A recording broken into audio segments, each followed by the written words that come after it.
I was at this dimly lit pool hall last Tuesday watching a guy who clearly believed the entire world was a solved equation. He was leaning over a weathered table, blue chalk dust on his fingers, lining up a bank shot with the kind of smug, quiet certainty you only see in people who think they've mastered the rules of the game. He glanced at me and whispered, "It's all just geometry, man. If you know the force and you know the angle, the future is already written. The universe is just one big clock." He looked satisfied, as if he just summarized the secret of existence. But then I mentioned a recent paper on classical billiards. I told him that mathematicians just proved a single ball bouncing off polygonal walls can simulate any computer program ever written. His hand froze mid-stroke. I explained that if the table is a computer, then asking, "Will this ball ever reach the pocket?" isn't a physics question anymore. It's the halting problem. It's a question that is provably, logically impossible to answer, even if you have perfect data and a billion years to calculate it. That instantaneous shift in his expression from the giddy excitement of total control to a look of profound, silent confusion was telling. His clockwork world hadn't just hit a snag. It had hit a fundamental logical limit. But the truly unsettling part isn't just the pool table. It's that this same brick through the window is currently smashing into our most advanced AI models and the very foundations of how we run a democracy. We are finally discovering that the universe isn't a machine we can predict. It's a chaotic internal committee that we have to learn how to coordinate. And the math says we might be running out of time to figure out the difference. Wow. That opens up a massive can of worms, doesn't it? It really does. You essentially told the guy who's just trying to play a game that the game itself is, well, computationally broken. I think I ruined his Tuesday night. But you're right. It captures this shift that we're seeing. I mean, it feels like it's happening across almost every discipline right now. Absolutely. We are moving away from that age of the clockwork universe, this idea that if we just measured hard enough, we got enough data, we'd know everything. We're now entering the age of the computational universe. And what's the difference, really? A computational universe sounds even more predictable. You'd think so, but it's the opposite. In a computational universe, some things aren't just hard to predict. They are fundamentally, mathematically unknowable. That moment in the pool hall, it just made everything click for me. Kind of nihilistic. If we can't predict the future, what are we even doing? Yeah. Why are we gathering all this data? Why do we even have science if the end goal isn't perfect prediction? Well, it's not about giving up on science. It's about changing the goal. For centuries, we've been completely obsessed with the Newtonian idea, which is predict the future in order to control it. That's the whole Laplace's demon dream. Right? Exactly. Yeah. If I know the position and momentum of every atom, I know the entire past and future. But what we're finding now, and what the papers we have in front of us suggest, is that we're entering an era of what's called undecidability. And in this era, the only way to survive complexity, and it doesn't matter if it's in a transport network, a neural network, or, the city council, it's not to predict better, is to coordinate better. Coordination beats prediction. That's the thesis for today. Yeah. Okay, well, we have a massive stack to get through to prove that out. And it's a wild mix. We are talking theoretical physics papers on Turing-complete pinball, which, honestly, it sounds like a fever dream. It does. We've got research on multi-agent AI systems AIs that literally argue with themselves to get smarter. And then we have these papers on democratic deliberation algorithms, specifically something called the Habermas machine. It sounds like a completely disparate mix, I know. Physics, AI, and politics. But there's a thread. The thread connecting all of them is exactly what you hinted at in that pool hall. It is. It's the failure of the single source of truth, the failure of this deep-seated belief that one perfect equation or one visionary leader or one super-intelligent AI model can somehow solve the world. So let's start with the physics then, because if the fundamental laws of reality are telling us we can't even predict where a pool ball is going, that seems like, well, that's the foundational crack in the armor. You mentioned Laplace's demon earlier, again, because that's the basic assumption most of us operate under, even if we don't know the name. If I just have a good enough computer, I should be able to tell you where the hurricane will be in a month. Right. That's the classical intuitive view. Pierre-Simon Laplace, this is way back in 1814, he proposed that if some vast intellect, he called it a demon, knew the precise position and momentum of every single atom in the universe at one instant. It's one snapshot. Just one perfect snap. Then, he said, nothing would be uncertain, and the future, as the past, would be present to its eyes. It is the ultimate deterministic fantasy. And we all know that's wrong because of quantum mechanics, right? I mean, that's the easy answer, the Heisenberg uncertainty principle and all that stuff. That is the common answer, yes. True. The papers we're looking at today show that Laplace's demon fails even in classical physics. Really? You don't need quantum weirdness. You don't need superposition or entanglement. All you need is a pool table. See, this is the part I really struggled with in the reading. I get chaos theory. I understand the butterfly effect. You know, if I measure the wind speed just a tiny bit wrong today, the whole weather forecast is garbage in 2 weeks. But that feels like a measurement problem. If I just had better sensors, a better starting point, I could fix it. Exactly. Chaos is about extreme sensitivity to initial conditions. It's an information problem. But undecidability is completely different. Undecidability says, even if you have perfect measurements, Infinite precision. even if you have a supercomputer the size of the sun and 1 billion years to calculate, you still cannot compute the outcome. It's not a limit of technology, it's a limit of logic. Possible. If I know all the rules of the game and I know the exact start point, I should know the end point. The path should be determined. Not if the system itself is capable of universal computation. And that brings us to these classical billiards papers. The pinball wizard stuff, right here. How does a simple pool table, wood, felt, balls, bumpers, how does that become a computer? Because when I look at a pool table, I definitely don't see a hard drive. You have to change how you look at the geometry. It's not just a flat surface. The researchers proved that if you have a 2D table with a few very specific components, you can build a machine. What kind of components? So first, imagine some of the walls aren't straight. Imagine you have parabolic walls. They act like mirrors that can either focus a ball's path or disperse it. So if a ball hits a convex curve, the angle of reflection becomes highly, highly sensitive. That divergence acts like a signal amplifier. Okay, so it introduces a kind of controlled chaos. Second, and this is the most important part, imagine what they call one-way gates. Think of them like tiny trapdoors that only open from one side, or little channels that can guide a ball in but not out. Yeah. By arranging these different kinds of walls, straight, parabolic, these one-way gates, in a very specific maze, you can make it so the movement of a single ball can simulate it's called a two-stack push-down automaton. Two-stack push-down automaton. I know that's deep computer science jargon. Can you translate that for me? Right. But the concept is actually pretty simple. Think of a stack, like a stack of dinner plates in your kitchen. Okay. You can write information by putting a new plate on top of the stack. Yeah. Or you can read information by taking the top plate off. A machine that has 2 of these stacks is mathematically equivalent to a Turing machine. So it can run any algorithm that my laptop can run. Anything. It is a universal computer. So practically speaking, on this pool table, if the ball bounces into a certain channel, that's like putting a plate on the stack, like writing a 1 in memory. Exactly. If the ball enters channel A, it pushes a symbol onto the stack. If it gets diverted and enters channel B, it pops the symbol off. The trajectory of the ball is the software code being executed. And the geometry of the table, the walls and the gates. They act as the logic gates, the A and Ds, the ORs, the not Ts. So even if the ball is just moving at a constant speed, I think the paper called it ray particle tracing, it's actively performing calculations. Yes. And this is where the logical trap snaps shut. If the pool table is, in fact, a universal computer, then asking the question, will the ball ever hit the target pocket, is mathematically identical to asking, will this computer program ever finish running? And that is the halting problem. That's the halting problem. I really want to dig into this because people throw that term around a lot, but it feels like one of those things you just nod along to. What actually is the halting problem? Why is it truly fundamentally impossible to solve? It's one of the most beautiful and frustrating proofs in mathematics. Alan Turing proved it back in the 1930s. Imagine you write a super program. Let's call it the predictor. Okay. You can feed it the code for any other program in existence, and the predictor's job is to analyze it without running it and tell you one of 2 things. Yes, this program will eventually stop, or no, this program will get stuck in an infinite loop. Useful. I'd love to have that for my code. It would be the ultimate debugging tool. Turing said, what if I write a clever new program? Let's call it the negator. The negator does one simple thing.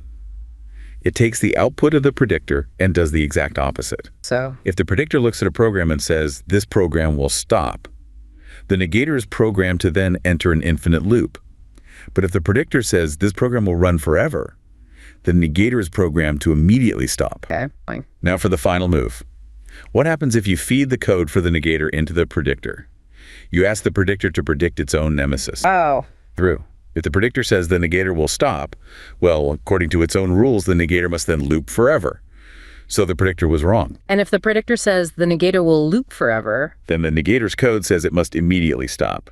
The predictor was wrong again. It creates an unresolvable logical paradox. It proves that a perfect universal predictor cannot exist. So bringing this all the way back to the pool table. Since the billiard table is a universal computer, you cannot write a program, a predictor, that can tell you if the ball will halt, which is to say, fall into the pocket. It's not just that we don't have enough computing power, it's logically impossible. It is logically impossible. So if I'm standing at that pool table or, looking at a really complex physical system like the weather or the economy, and I ask, will this system ever stabilize? Or will this stock market crash? Or will the ball go in the hole? I'm not really asking a physics question anymore. No. I'm asking a question that the universe is logically forbidden from answering until it actually plays itself out. You cannot fast forward the universe. You have to let the computation run. This connects directly to the work of mathematicians like Newton da Costa and Francisco Doria, who are mentioned in some of these sources. They formally showed that these chaotic properties in dynamical systems are undecidable and Gödel incomplete. Meaning there are fundamental truths about the system that cannot be proven by the rules within the system. You can't know everything from the inside. This sounds so abstract, but as you were explaining it, I felt like I've seen this exact failure mode in the real world. It reminds me of this story I heard about a guy named Chen. Have you heard about the high-speed rail architect? I haven't, no. So this is a story about a senior logistics architect, Chen, who spent, I think, 3 decades designing the intricate pulse of a massive state-led high-speed rail network. And Chen was a man of the old school, a true believer in the total victory of the blueprint. The master plan. The master plan. He treated the vast movement of millions of people like a perfect Newtonian clock, totally convinced that if he could just map every single variable, the weather, track friction, even human whim, the system would achieve this state of perfect deterministic grace. The Laplace's demon of infrastructure. Exactly. But as the network grew and grew, adding more lines, more hubs, more complexity, the system began to behave less like a clock and more like a hyperbolic billiard table. Yes. And one afternoon, a minor delay in a coastal province, caused by something as trivial as a misaligned sensor, it didn't just ripple through the system, it cascaded. It hit a series of connections that acted like a logic gate, and it completely paralyzed 3 major hubs 1,000 miles away. A tiny error created a system-wide halt. Oh. And in that moment, Chen realized he wasn't managing a machine anymore. He was managing a Turing-complete physical computer. The sheer scale of the infrastructure had moved it beyond predictable and deep into the realm of the undecidable. Yeah. He stopped trying to build the perfect predictive 10-year forecast. He gave up on that. And instead, he focused on building a system that knew how to talk to itself. Coordination. Yes. He built a coordination mechanism that prioritized real-time resilience over the kind of arrogance of a perfect plan. I watched a video breakdown of this whole event recently, and it really hit me. We so often mistake efficiency for control. In the world of massive infrastructure, the harder you try to predict the future, the more the universe's inherent unpredictability just fights back. It's like engineering isn't about being a prophet anymore. It's about creating a system that can dance with the chaos. That is a perfect encapsulation of this entire shift. Chen hit the wall. He realized that his rail network had become a computer, and because of the halting problem, he couldn't predict those cascading failures anymore. So he had to completely switch his strategy from prediction to coordination. But I have to ask, does that mean we just give up on planning?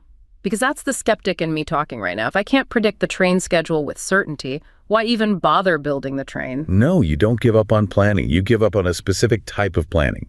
You give up on centralized, top-down, deterministic planning. The master The blueprint. master blueprint. You move to coordination. So instead of one central brain in headquarters trying to predict where every single train will be in 10 hours, you build trains and stations that can communicate and adapt locally in real time. So like one train's computer says to another, hey, I'm delayed by a sensor failure. You should take the siding and go first. It's a distributed algorithm. The intelligence is in the network, not in the central office. The single source of truth is the bottleneck. The universe is just too complex for one brain or one blueprint to handle. Which is, I think, a perfect segue to our next stack of papers. Because if the physical world itself is an unpredictable, undecidable computer, surely the digital brains we're building are AIs. Surely they're cleaner, right? So, I mean, we built them, we know the code. They shouldn't suffer from this same kind of logical undecidability. Yeah. we tend to think of AI as this pure, logical entity, a perfect thinking machine. But it turns out, to make AI actually intelligent, to make it capable of reasoning through truly complex problems, we're finding that we have to make it more chaotic. More chaotic. We have to make it less like a single perfect calculator and more like that internal committee we talked about at the beginning. Okay, this is where we get into the whole society of mind concept. But before we get deep into the technicals of something called multi-agent reflection, I want to ground this, because this isn't just about making chatbots better at riddles. This mirrors how human intelligence seems to work at the highest levels. Yes. I read this profile recently. It was about a research collective in a high-tech special zone, and they were consistently out-patenting their global rivals by a factor of 3. Just Crushing them. by a factor of 3. And the secret wasn't some super genius leader, one brilliant mind directing everyone. It was a deliberate society of thought architecture that they built into their lab. So they designed the social structure itself. Exactly. They treated their research teams like the internal layers of a high-level AI reasoning model. So instead of a hierarchy where the boss's word was law, they actually incentivized structured internal conflict. So they encouraged arguments. They built a system for it. Every mathematical proof had to survive this gauntlet of internal critics whose only job, their entire performance review, was based on finding the flaw. They didn't seek harmony. They sought the truth that remains after 1,000 arguments. Oh. And this internal friction, this messy, inefficient-sounding coordination of dissenting perspectives, was the exact reason they could convert abstract theory into tangible patents and win world-leading math competitions. They proved that civilizational resilience isn't found in a single loud voice, but in the ability to coordinate 100 quiet, competing ones. And looking at these hard metrics of intellectual output, I can't help but feel a bit of awe. It's this reminder that intelligence, whether it's in a machine or in a nation, it isn't a straight line. It's a messy internal debate. If we want to win the future, we have to stop being afraid of the argument and start learning how to coordinate the voices to get a result. That story is the perfect human analog for what is happening in the latest AI research papers.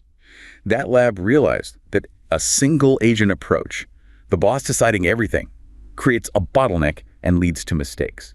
And AI researchers are finding the exact same thing with large language models. Okay, so let's unpack the tech. The paper is on MAR, multi-agent reflection.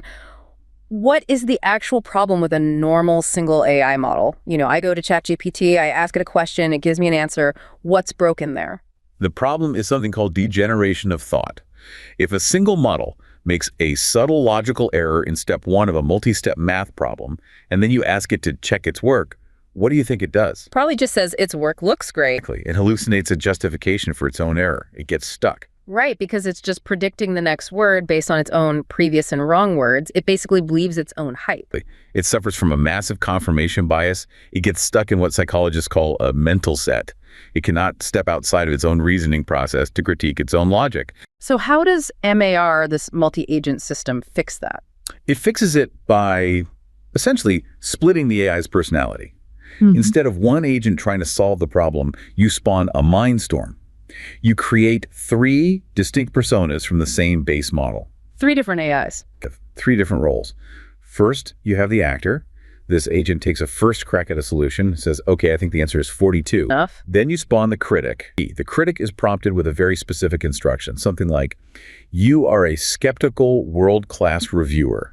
Your only job is to find 3 distinct flaws in the actor's logic. So you're explicitly programming conflict? You're telling the AI to fight with itself? And then finally, you have the judge.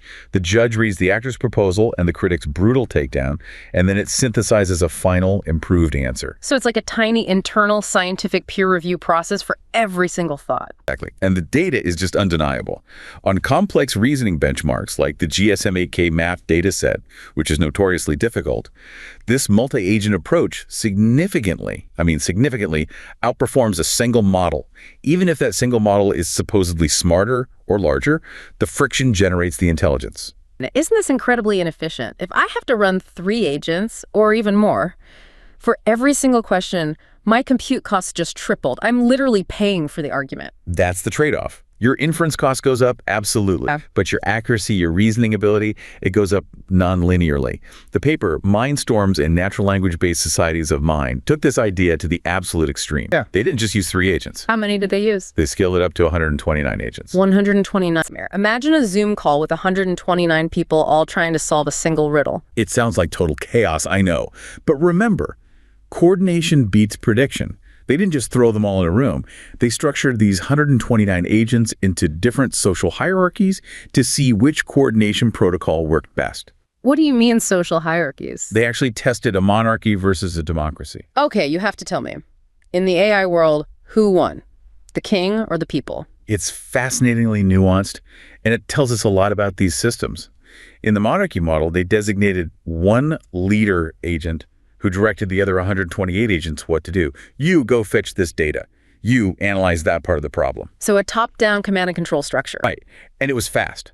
It was incredibly efficient for certain tasks, but it was brittle. How so? If the leader agent hallucinated, if it started with a bad idea or a flawed premise, the entire system of 128 other agents would just follow it right off a logical cliff. It's the single point of the failure problem all over again, just like with Chen's master blueprint. Okay, so the monarchy is efficient, but super risky. What about the democracy? How did that work? In the democracy model, the agents voted. Different agents would propose solutions, they would debate, and then they would aggregate their answers to find the most popular one. It drastically reduced hallucinations. It was much, much more robust. If one agent went crazy and proposed a nonsense answer, the other 128 would just outvote it. But there has to be a downside. The paper noted a really interesting weakness. If the voters, the smaller specialized agents, if they weren't smart enough individually to understand the full complexity of the problem, they could drag the final answer down to the lowest common denominator. That sounds uncomfortably familiar. The wisdom of crowds only works if the crowd isn't completely clueless. Correct. So neither system was perfect. But the key takeaway for our coordination theme is crystal clear. Intelligence isn't a property of a single neuron or single model. It is an emergent property of interaction. The lab you mentioned, the one with the patents, they outperformed their rivals because they coordinated internal conflict better. And the AI outperforms itself when it coordinates its own internal conflict better. Reasoning isn't a monologue, it's a well-run debate club. So if we look at the trajectory here, it's becoming really clear. Physics tells us the world is too complex to predict, so we need systems that can coordinate and adapt, like Chen's rail network. AI tells us a single brain is too biased to be trusted, so we need a society of minds, an internal debate, to find the truth. Which leads us, inevitably, to the final boss, the ultimate coordination problem, us. Humans. We are, without a doubt, the messiest agents of all. And this is where this idea of the Habermas machine comes into the picture.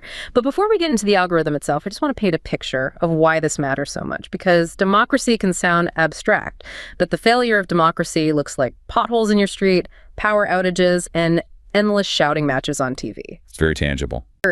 Imagine a city council meeting in some sprawling, resource-strained metropolis. They're debating a new industrial zone. On one side, you have the environmentalists, worried about pollution. On the other, the industrial labor unions, desperate for jobs. And in the middle, you have a state that's under immense pressure to survive an economic downturn. The classic standoff. Exactly. And usually this ends in what the papers call procedural stagnation, which we see in so many Western electoral systems. It means years of lawsuits, shouting, and ultimately zero progress. Nothing gets built. But in this case, a hypothetical one, they deploy a mediation AI, a prototype Habermas machine. It doesn't just aggregate votes or tally opinions, it ingests the why behind the anger. It runs millions of simulations of consensus, acting as this digital bridge between these conflicting survival needs. And eventually, it generates a policy draft that nobody loves entirely, but everyone recognizes as the only viable path to collective survival. The least worst option that actually works. Right. And the state doesn't have to wait for the next election cycle to fail. It can act with what the sources call state capacity. It can act like a unified organism.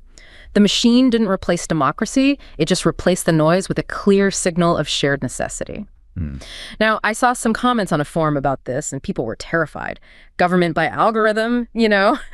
But then I try to imagine being one of those residents who just needs the lights to stay on. There's something deeply human about prioritizing the outcome, survival, and stability over the endless performative loops of debate that never actually fix a pothole or feed a family. That vision prioritizing the functional outcome over the political performance is exactly the problem the Habermas machine is designed to solve. It directly addresses a fundamental flaw in democratic theory that was identified decades ago called Fishkin's trilemma. Fishkin's trilemma. Okay, I'm assuming it's like that triangle in project management. Fast, good, cheap pick two. Except the political scientist James Fishkin argued that in any democratic design, there are three core values you want, but you can realistically only achieve two of them at the same time. One, mass participation, everyone gets a say. Two, political equality, every vote counts the same. And three, deliberative depth. What does that mean, deliberative depth? It means people actually understand the issues, they listen to opposing viewpoints, and they're willing to refine their own views based on good arguments. It's thoughtful discussion. Okay, I can already see the trap. If I have mass participation and political equality, that's just a standard election. Millions of people vote, every vote is equal. But there's zero depth. Most people spend 5 minutes thinking about it before they pull the lever. Correct. What's another combination? Okay, what if I have deliberative depth and equality? That sounds like a citizens' assembly. You randomly pick 100 people, you fly them to a hotel for a month, you bring in experts, they get super smart on the issue. But the other 3 million people in the city were left out. So you have no mass participation. Exactly. And if you try to get put 3 million people in a giant online chat room to have a deep deliberation, well, we know what that looks like. It's the internet comment section. It's pure noise. So Fishkin is basically saying we're stuck. We have to choose which democratic value to sacrifice. We were stuck until AI provided a potential way to scale the deliberation part. That is the entire promise of the Habermas machine. And it's named after Jürgen Habermas, the philosopher. Yes. His big idea was that if people could just deliberate freely and rationally in an ideal speech situation, they would eventually converge on the truth. The problem, of course, is that humans aren't always rational, and we definitely don't have time to talk to 3 million people. The AI is designed to act as the mediator to bridge that impossible gap. Okay, I really need to understand the mechanism here. In my story, I said it ingested the anger. That's poetic, but how does the code actually work? For example, let's say a city wants to ban cars in its downtown core. You have a shop owner who says, if you ban cars, my customers can't park and my business will go bankrupt. And you have a cyclist who says, if we don't ban cars, the air pollution is killing us and it's unsafe for our kids. How does the Habermas machine fix that standoff? It uses a process that's called generative social choice. And it starts with step 1, caucus mediation.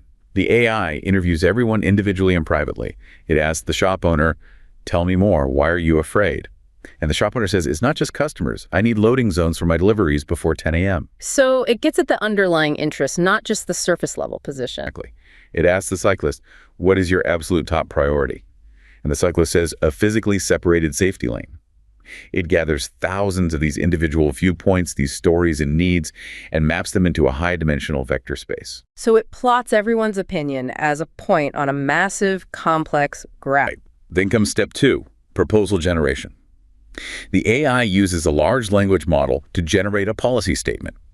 But, and this is key, it doesn't just average the words. It tries to find the geometric centroid of that entire opinion cloud.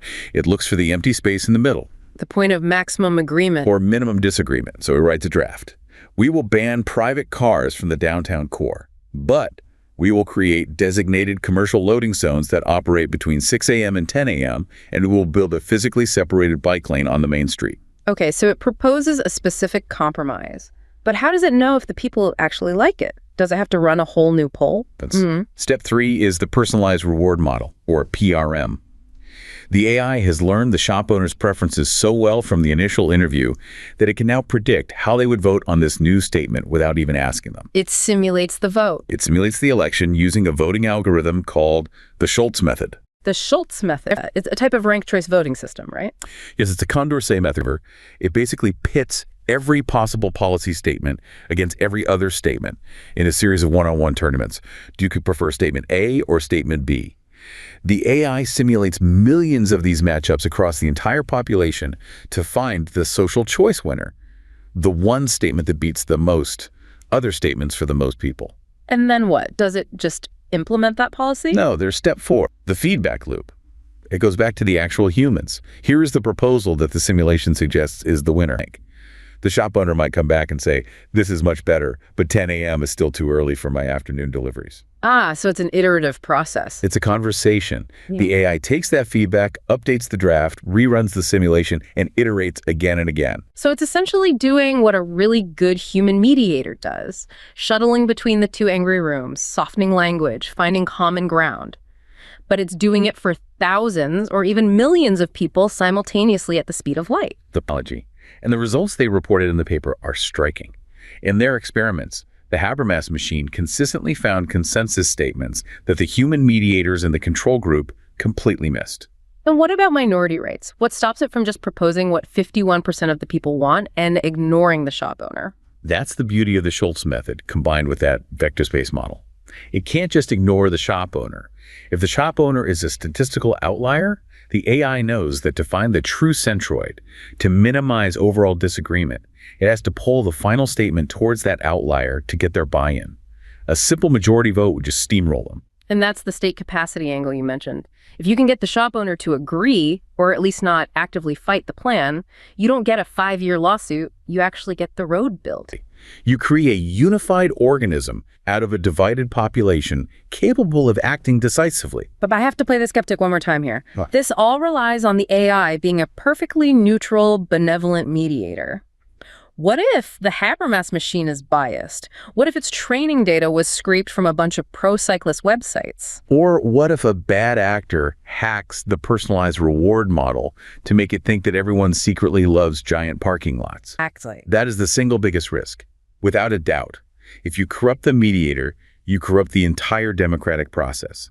The paper discusses this at length. You need open source weights, you need radical transparency, you need auditability. But the counter-argument is this.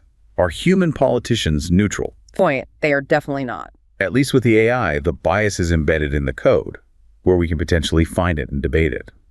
With a human leader, the bias is in their head, or worse, in their donor list. So if we pull back and look at the whole picture we've painted today, it's actually a very consistent, if unsettling, narrative. We started with the pool table.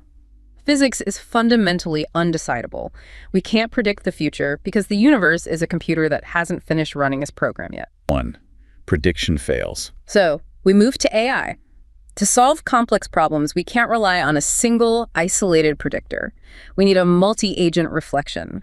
We need structured internal conflict to find the truth. 2. Internal coordination is the solution to predictions failure. And finally, we get to society. We can't rely on simple voting or single charismatic leaders to solve our gridlock. We need something like a Habermas machine, a coordination layer, to process our collective complexity and find a path forward. The era of prediction is over. That was the Newtonian dream. It was the idea that if we're just smart enough, if we gather enough data, we can control the world from the top down. That dream is dead. So what's replacing it? The era of coordination has begun. We are finally admitting that we can't solve the equation. The rail network is too complex. The city is too divided. The future is unwritten. So instead of trying to be a prophet, we build a mechanism. We build a system that can handle the mess. Whether it's the logistics of a high-speed rail network, the patents of a world-class research lab, or the survival of a city, the winner isn't the one with the best crystal ball. It's the one with the best internal committee. But we are moving from the age of the lone architect to the age of the skilled facilitator. It really changes how I look at that guy in the pool hall. He wanted to be the master of geometry. He was so sure he could know the future if he just got the inputs right. But maybe the point of the game isn't to know exactly where the ball is going. Maybe the point is just to build a game that can keep going.